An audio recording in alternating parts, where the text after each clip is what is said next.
Setelah lama dinantikan, akhirnya Xi Jinping tiba di Arab Saudi. Kedatangan yang sudah lama tertunda, semestinya lebih awal pada tahun-tahun sebelumnya.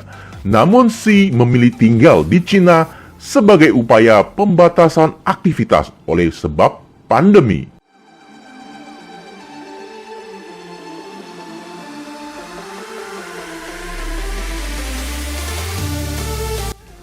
Xi disambut bagaikan raja, jelas sambutan kehormatan dan kesopanan tertinggi yang ditunjukkan oleh kerajaan Arab Saudi.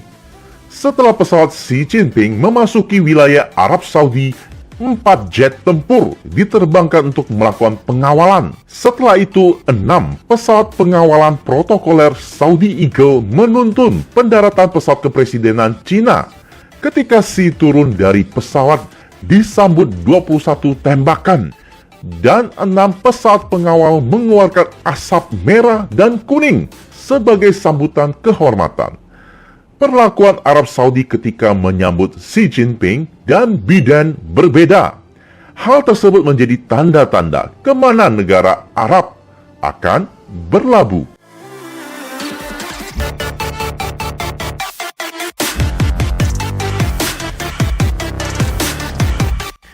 China akan melaksanakan 2 konferensi tingkat tinggi, yaitu dengan negara-negara Arab dan dengan negara-negara dari Dewan Kerjasama Teluk atau Gulf Cooperation Council. China disukai di Timur Tengah, tak luput dari pengaruh positif yang dirasakan seluruh dunia.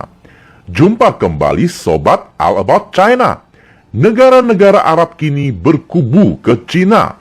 Gong tatanan dunia baru mulai dipukul. Sebenarnya bukan sesuatu yang mengejutkan.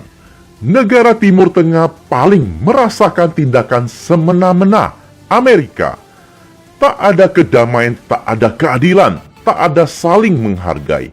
Sama tinggi ketika melakukan kerjasama dengan Amerika atau Barat. Negara Arab hanya dijadikan ladang peperangan, memanen penjualan senjata, jual beli nyawa hanya untuk menguji senjata. Minyak harus menguatkan mata uang Amerika.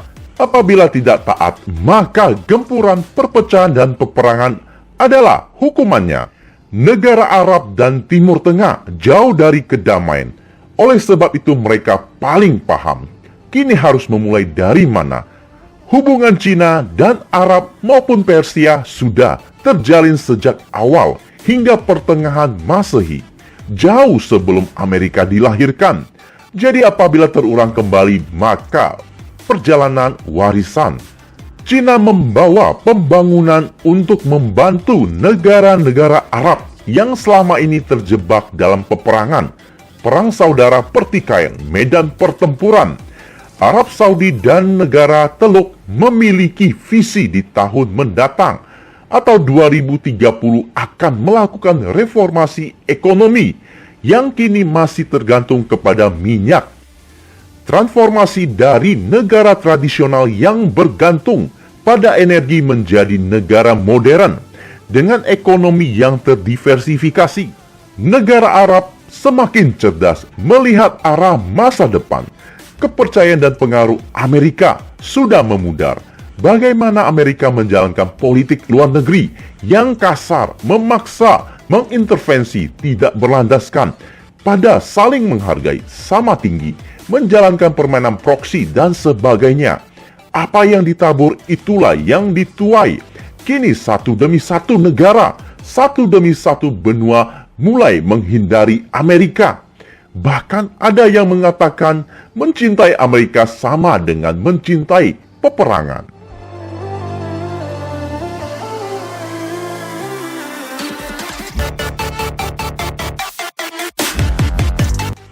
Tiga prinsip Cina yang diutarakan Xi Jinping pada tahun 2016.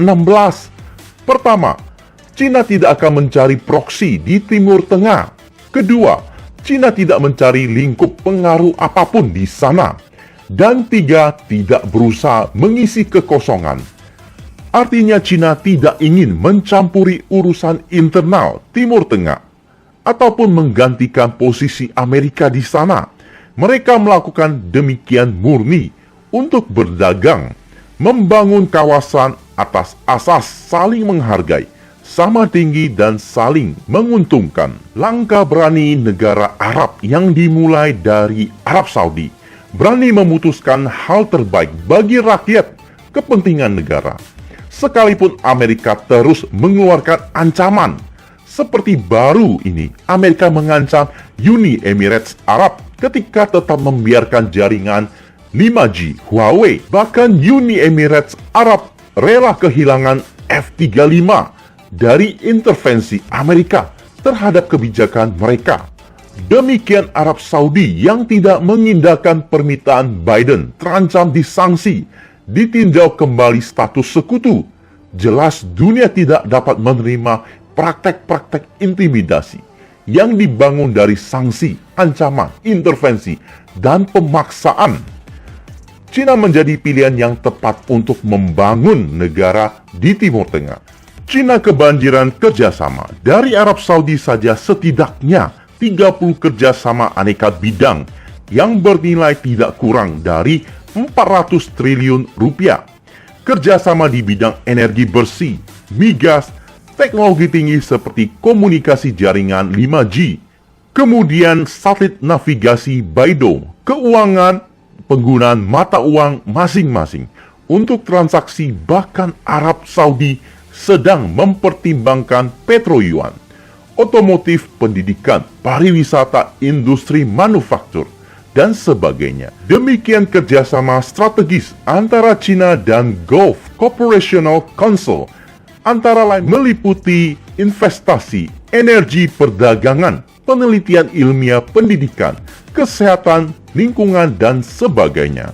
China menjadi contoh yang baik yang berhasil melakukan reformasi ekonomi, diversifikasi ekonomi, pasar, ekspor, infrastruktur terpadu, modern, manufaktur kuat, dan mengangkat ekonomi rakyat, yang kini negara-negara Arab akan menuju ke era tersebut. Sesuai dengan visi masa depan negara Arab, transformasi dari mengandalkan sumber daya alam menjadi mengandalkan ide sumber daya manusia atau ekonomi kreatif. Kota-kota modern mulai dibangun. Salah satu mega proyek The Line yang sebagian dari proyek diserahkan kepada grup konstruksi dari Cina. Isu hangat dedolarisasi dalam sektor migas. Negara-negara penghasil minyak Timur Tengah yang tergabung dalam Gulf Cooperational Council atau negara Teluk bersedia memenuhi energi Cina. Xi menyatakan akan membeli minyak dan gas dengan menggunakan yuan. Isu tersebut jelas meresahkan Amerika. Padahal apa yang dilakukan setiap kepala negara menggunakan mata uang masing-masing sebagai alat pembayaran transaksi adalah benar.